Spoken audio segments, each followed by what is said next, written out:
if we didn't have all these technical difficulties all the time and have to reinvent this every single time, we'd probably get a big fat head and think we're cool. Holy mackerel. But it makes it human. Makes it connectable, at least for me. Oh, it's human over here. Right. A little too human. I could do it with a little less human. I'm waiting for Elon to change my life. Speaking of that, yeah. I'm already like saving money, putting money aside for an Optimus. Are you? Oh, yeah. I'm like, I just want that thing to like put those tools away over there and clean that area up and be like, hey, I'll be back in the morning. Just clean this stuff up and get yourself back on a charger. And whenever I come rolling in tomorrow, be ready to fold some shirts or something, whatever it's doing right now. Right. I'm sure it can do more than fold shirts by then, but I'm saving up. That'll be a day. We'll name him, it'll be our little Optimus robot. We'll be sitting over there monitoring that, and we'll just call it Jamie. Perfect. How you been, man? Good. Been well. Yourself? Been real good. We gave you an honorable mention. We did a podcast earlier today. Really? We brought you up. Oh, I hope it was good. It was good. Well, I was saying we were talking about being a cop, and we were talking about just the crazy stuff that goes on in the world and blah, blah, blah. And I said, you know what?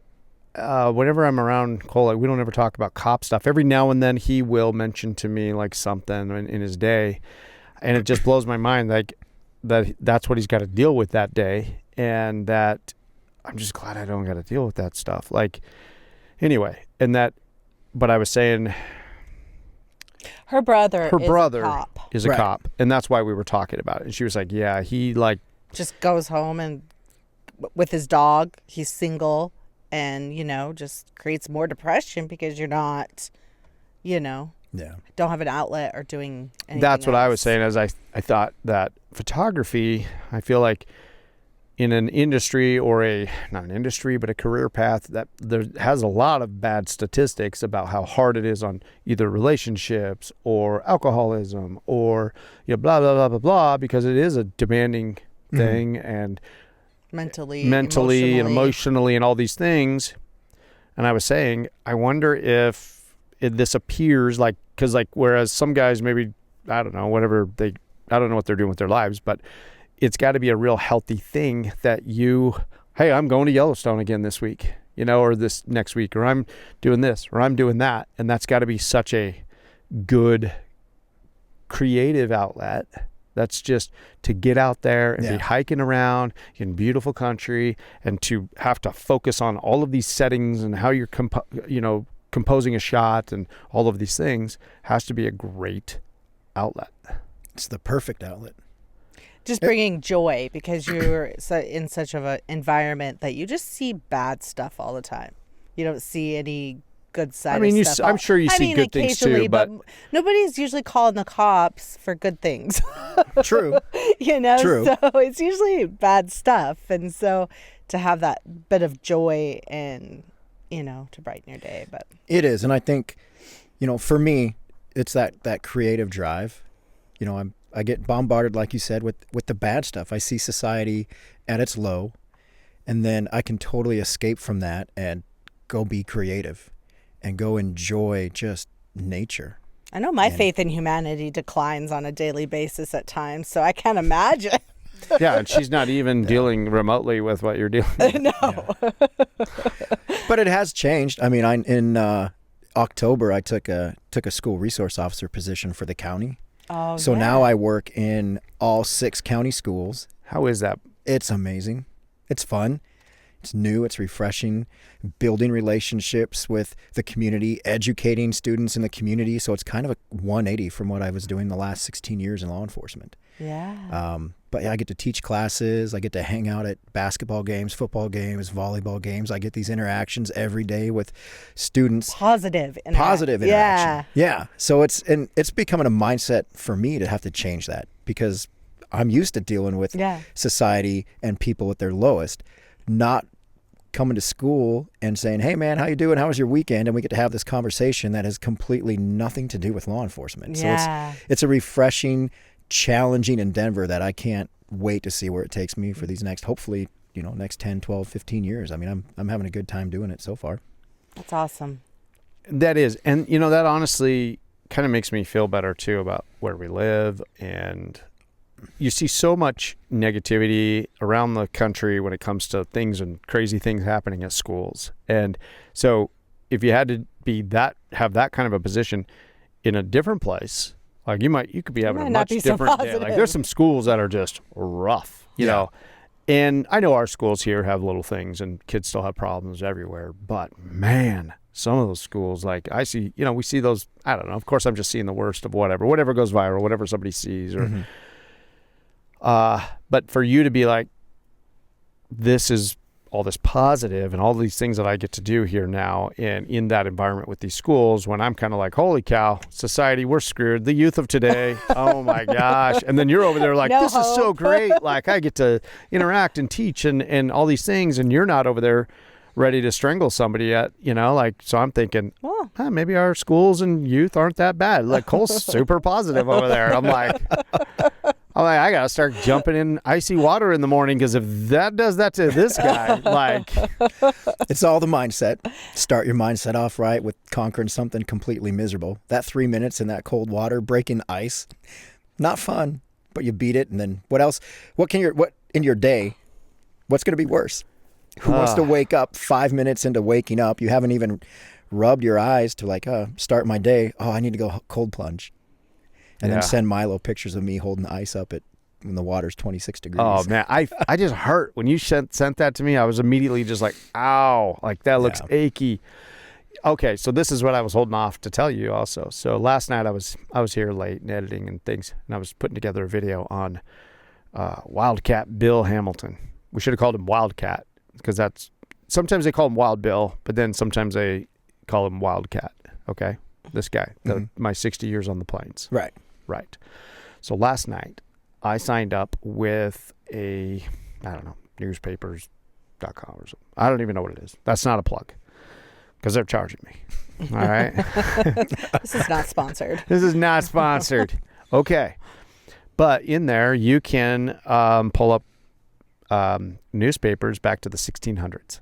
Sweet. From all over the world.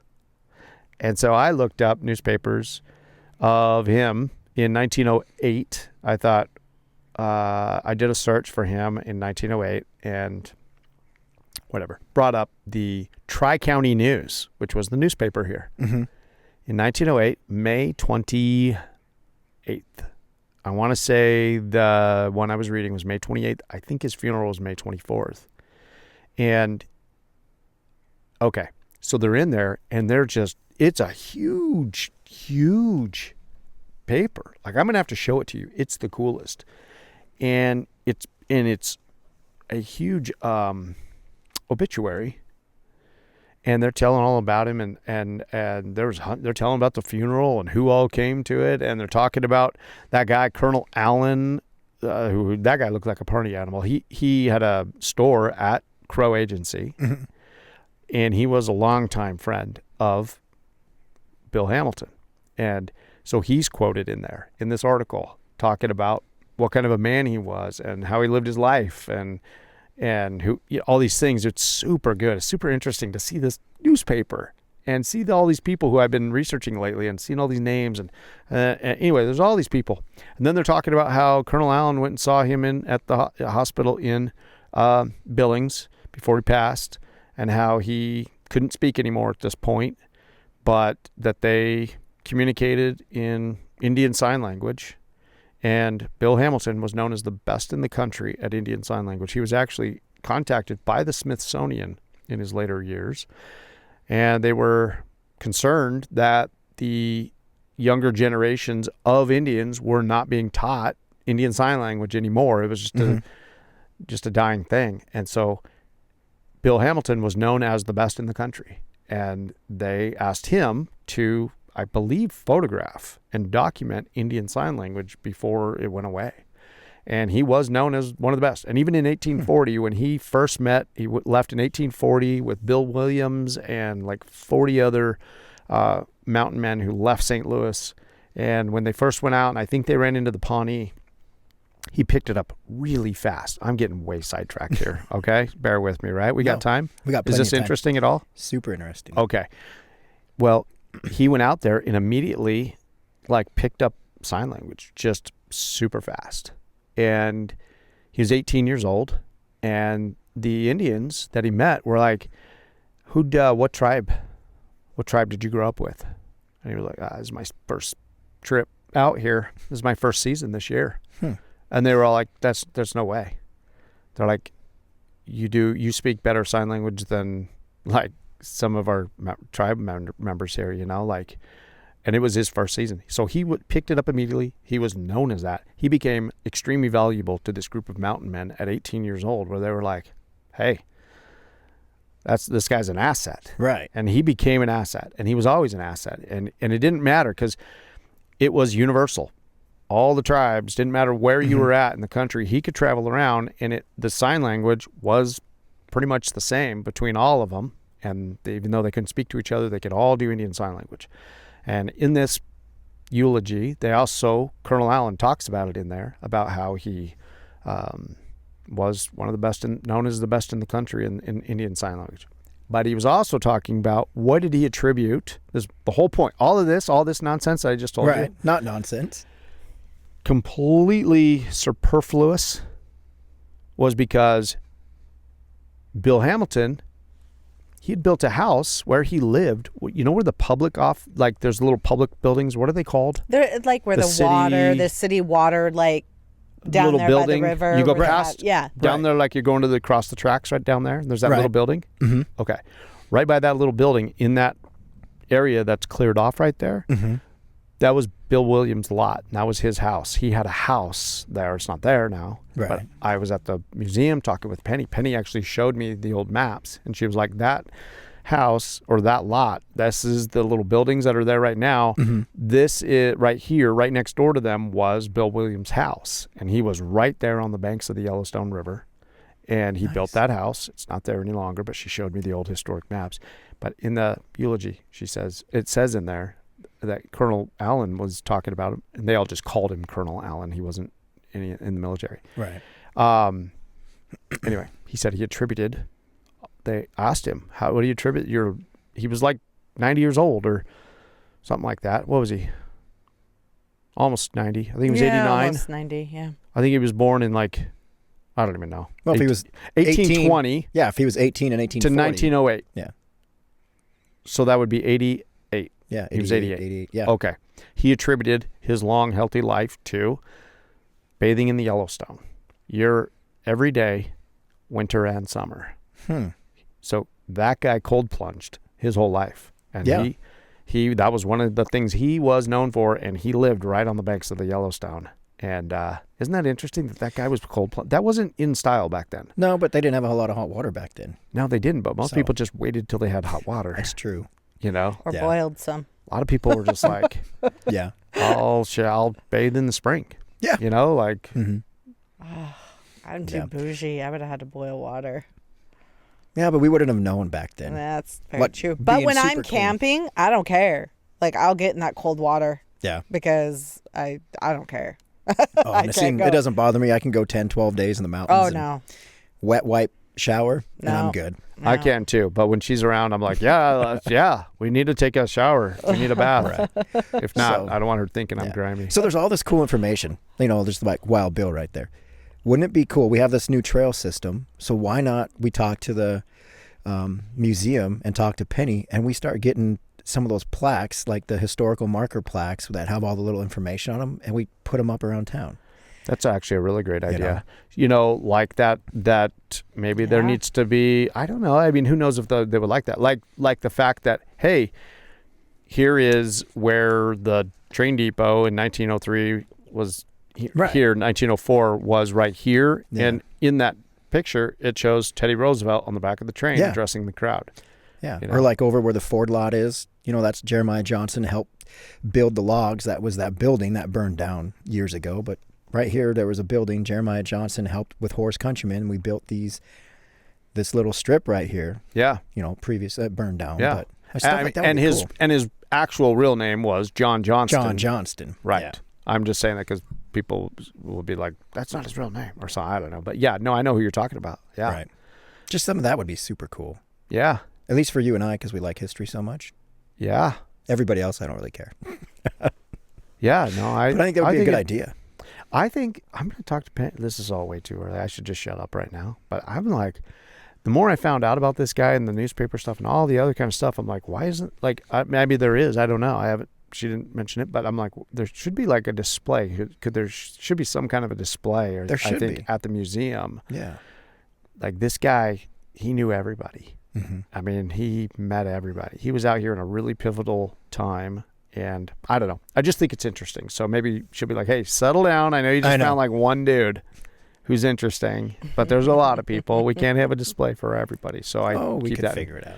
But the more I've researched him and this guy, Colonel Allen has a book. His daughter or somebody wrote his life story. It's in a book. There was only like 200 copies. Penny got it from the museum. Or not the museum, the library. It was at the library. People were checking it out. Really? And then she was like, this is super rare. Can I have this? And they were like, oh, yeah, sure. So she has it. And there's another book by, it's, what's his name? William White. William White was with General Gibbon and with Bradley, Lieutenant Bradley, in the Montana column. He was with them when they recovered the bodies 2 days after and rescued Benteen and Reno and all those guys at the Little Bighorn.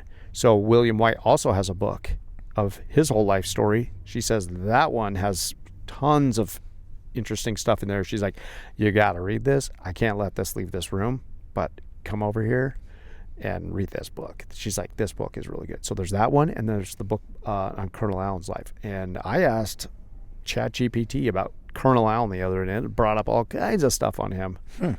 And anyway, she's got those books on those guys, and she's like, no, you can't get these anywhere. So That's cool.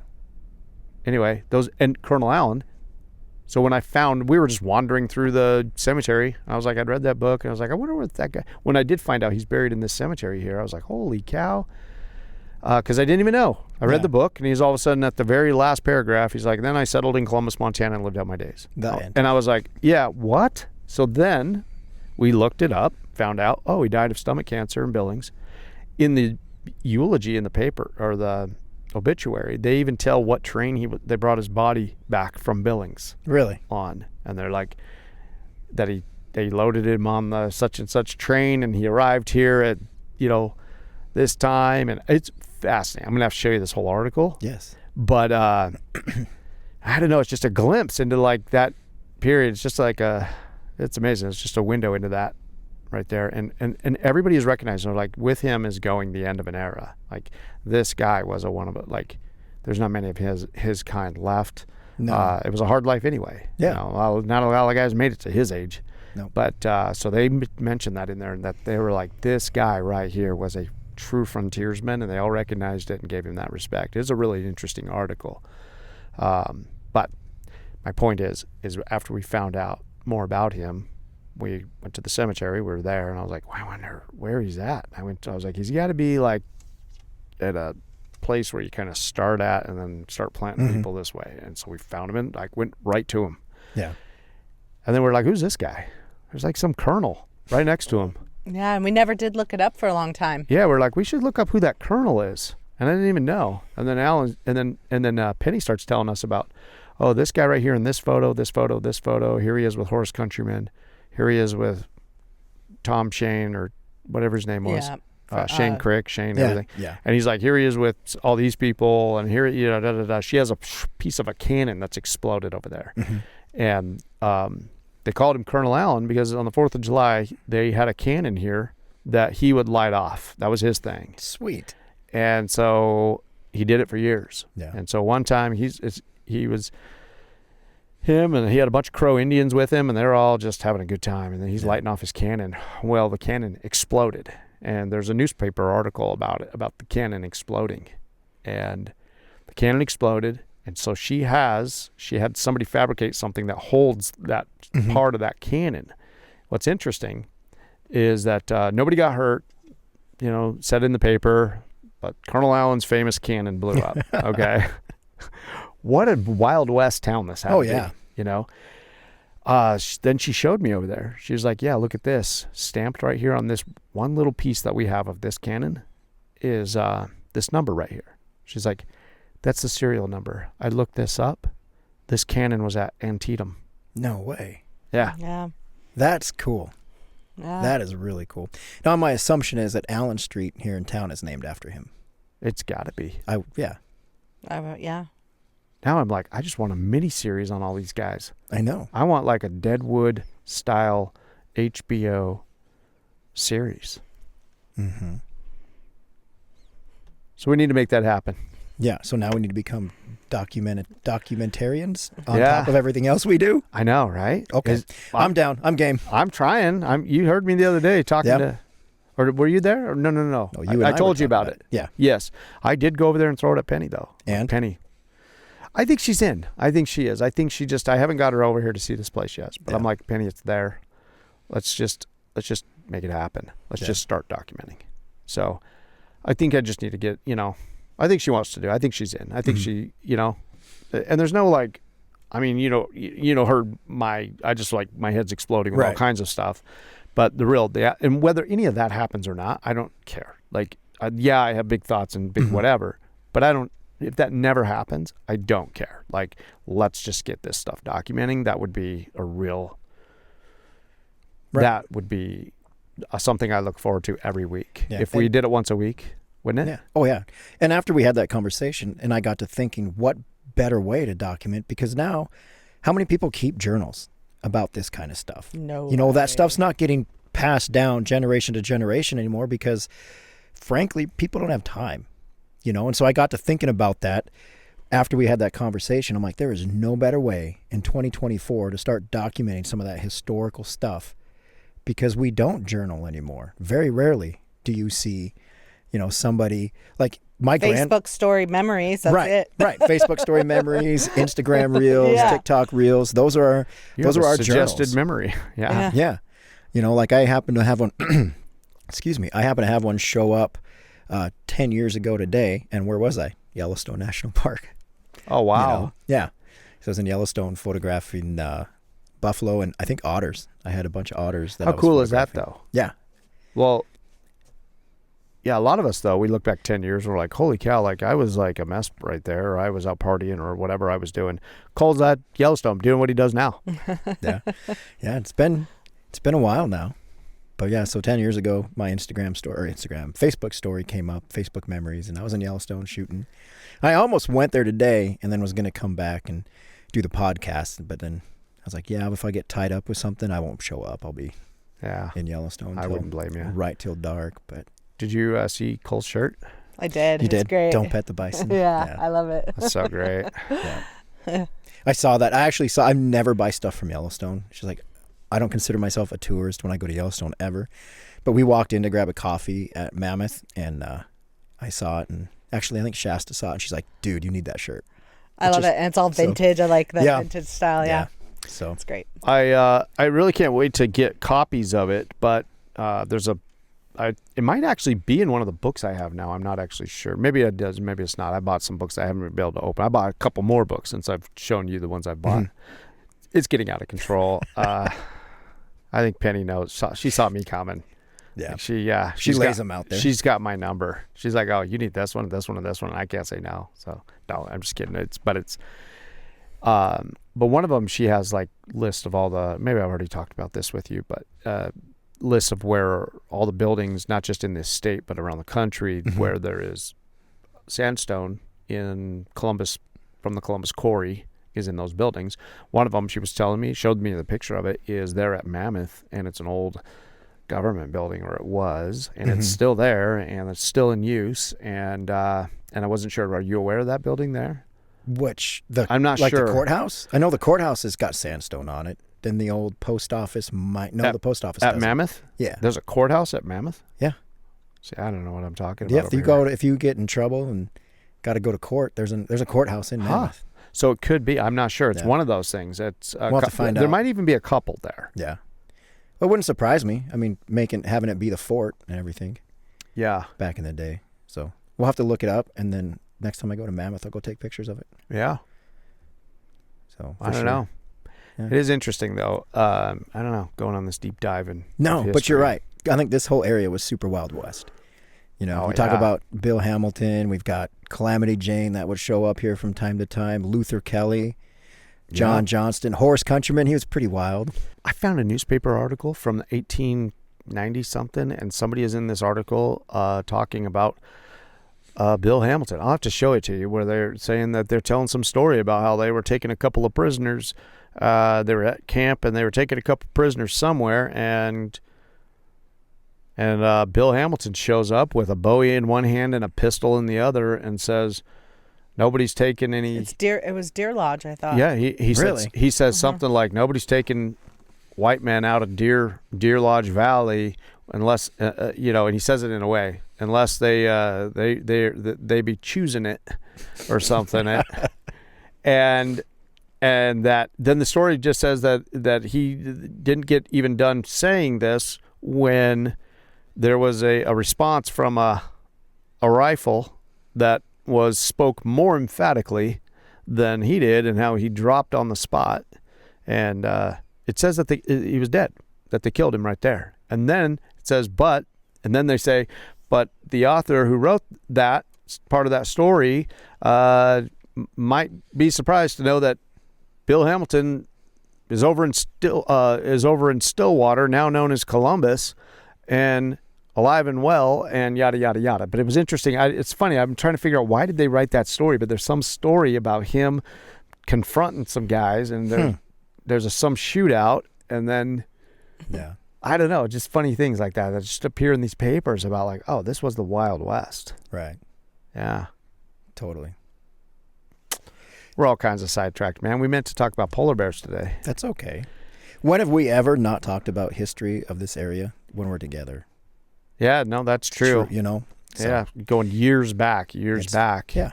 I still quote books that you loaned to me years ago, and some of them I have found online, and I've actually purchased. Like, oh, I finally found a copy of that. Or it started out with Tough Trip Through Paradise. I love that Andrew book. Garcia. I bought that book again, Yeah. or I bought it. That was a great one. I need to read that one again. I'm going to start handing this 60 years on the plains. Like, I'm going to start buying wanna that read for it. people and handing it out. I'm going to read it. Because I don't know. Yeah. That's my guy. Well, that and Yellowstone Kelly. Oh, that book is so good. So good. He was another one that lived to the ripe old age. I mean, he was one of the last of the frontiersmen, and went from here to Colorado up to Alaska, and then came back here and lived out his days and died. What a time period. Oh, man. I've been talking about this a lot. April's probably, are you tired of me yet? No, I'm good. No, tell me the truth. No, I'm good. Okay. So I keep thinking about like Colonel Allen even, okay? So Yeah. Colonel Allen was born in, what did we say? It's on his thing over there. I don't remember. He was 90. Okay, he was born in 1839, and he was out here pretty early too. Yeah. Okay. He lived until 1929. I mean, he lived through the roaring 20s. Yeah. He heard radio, right? There was radio in the 20s. Mm-hmm. Mm-hmm. He heard or saw, there was TV. I mean, not TV. There was movies. There was cars driving around. You know, Yeah. the night, like, anyway, that time period. Yeah. I guess someday people will be like, those people, that guy was born in 1974. Like, he had a curly cord on his phone that strung like 20 feet so he could, Right. you know, like maybe is that, I mean, we're going to like leap so far forward with like AI or whatever else is coming down the pike in our lifetimes. Like when we're 90, people are going to be like, oh yeah, those people, they've been out here like since before internet, Yeah. you know. Yeah. So that's going to be a thing. Yeah. So I got to thinking about that. My grandfather passed away a while back, and so we're going through his stuff, and you know, my uncle and my dad have gotten trinkets here and there and my grandfather kept everything. My grandparents did. So there was a few, you know, and he's been into photography for years and years and years and years. And my dad dropped off a box. There's a couple of cameras that I wanted, that I want to shoot with, you know, black and white film stuff that he got in Japan when he was over there. But, you know, they brought this box over. There's cameras in there from like the 20s. That must have been his great-grandparents, or his grandparents and his parents. But here's these little cameras that I'm starting to mess with and go through, and I just got to thinking about that. Same thing. You know, here was my grandfather that was born in the 20s, and he just recently passed away, and kind of the stuff that he got to experience through his lifetime. Same thing got me thinking, like, if we're fortunate enough to live to our 90s, what are we going to look back on and be like, what did we experience? I mean, you and I went from Walkmans to the Discman, to the first BlackBerry MP3 players, to now, I mean, the cell phones and stuff that we have now. I mean, so we've got to see some of that too. But so if he was born in the 20s, he was here in this area? My grandfather? Yeah. He was born in South Dakota. Okay. And then came up here when he started teaching, because he was a professor at MSUB. Now, Okay. It was Eastern Montana College then. Right. And they fell in love with Montana when he came out here to visit the college, and they lived in Park City until he passed away at home in the house that they built when they moved out here. You know, the reason I ask that is because, I don't know, in my mind, like the 1800s and the Wild West days of the 60s, 70s, 80s. Yeah. Seem like forever ago. Seem like, you know, we might as well be talking about the Egyptians. Like it, I grow up and you feel like it's really far away. Okay. But then I was talking to April the other day, and she's like, oh yeah, I used to, you know, I grew up hanging out with my great grandma. And what year was she born? 1903. Okay. She was born in 1903. And then we're talking about that. And she was in this area. Yeah, like she was here. my grandma grew up in a certain place, didn't even have electricity in Montana yet. Yeah. So. Well, I guess the thought what I was thinking about, I was like, holy cow, like you grew up with her, like you knew her for many years. Yeah. Like, I was an adult. I had a kid. I had Allie. Yeah. I have pictures with her and Allie. Mm-hmm. Right. So my point here is, her great grandma was 25 years old when Colonel Allen died. Yeah.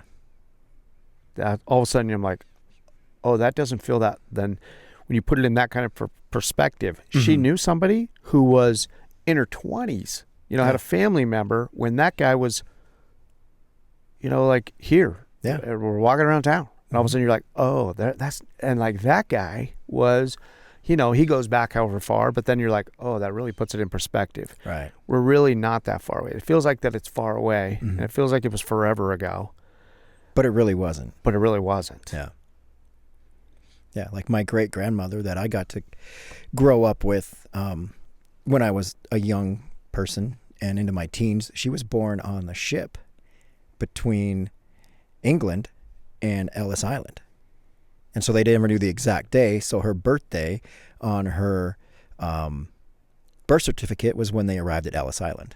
Wow. So, but yeah, she was, I mean, turn of the century. So, I mean, she got to be, and then they ended up in Billings. But yeah, so when you start looking at it like that, it's really not that far away. That's incredible. You know?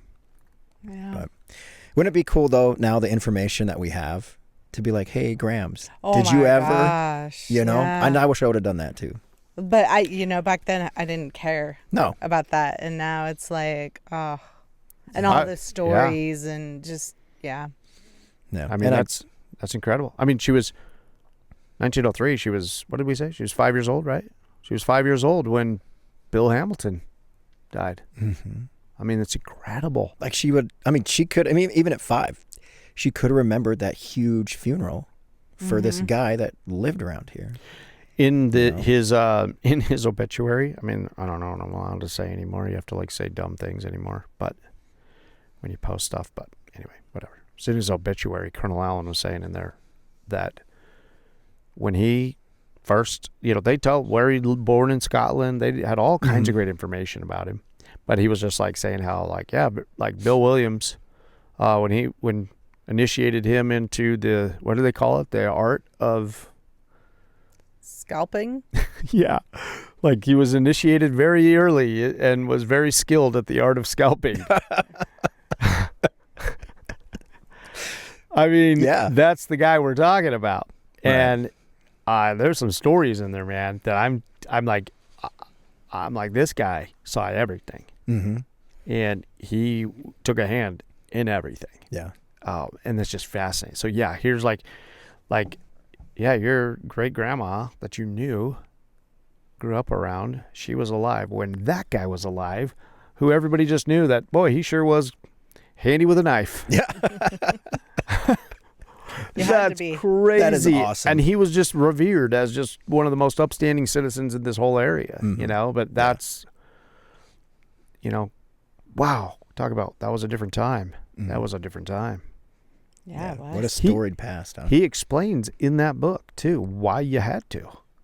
And he's like, he explains it because he was actually giving a tour, not a tour, but like some guys from back east, some big businessmen had come out and they wanted to do hunting in the Bighorn Mountains before, you know, I can't remember what year it was. It wasn't that late, but yeah. And anyway, he tells this story in there. I'll tell you this whole damn book. Sorry. But since we talked about that, but he explains in there, he says that they got jumped by a few Indians that stole their horses and took off, and they're like, why don't we just, the guys were like, wide-eyed. They're like, yeah. And they're like, oh, we're gonna go after them. And they jumped on their horses and took off and chased these guys down. They killed all of them.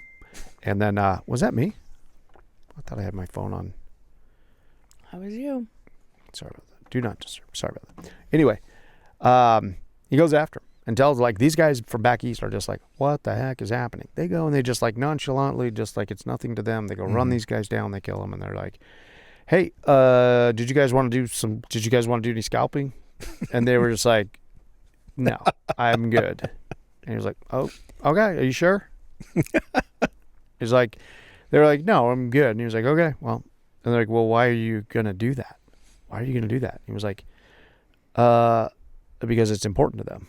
And if we don't, they have less fear of attacking us in the future. Right. So in their culture, this is important. When you go on to the next life, like you don't want to be missing your scalp. So if they feel that risking stealing horses from us or, you know, counting coup, they're willing to risk. They're not afraid of dying, and they'll do that. They'll risk certain things to, you know, they will rise in stature.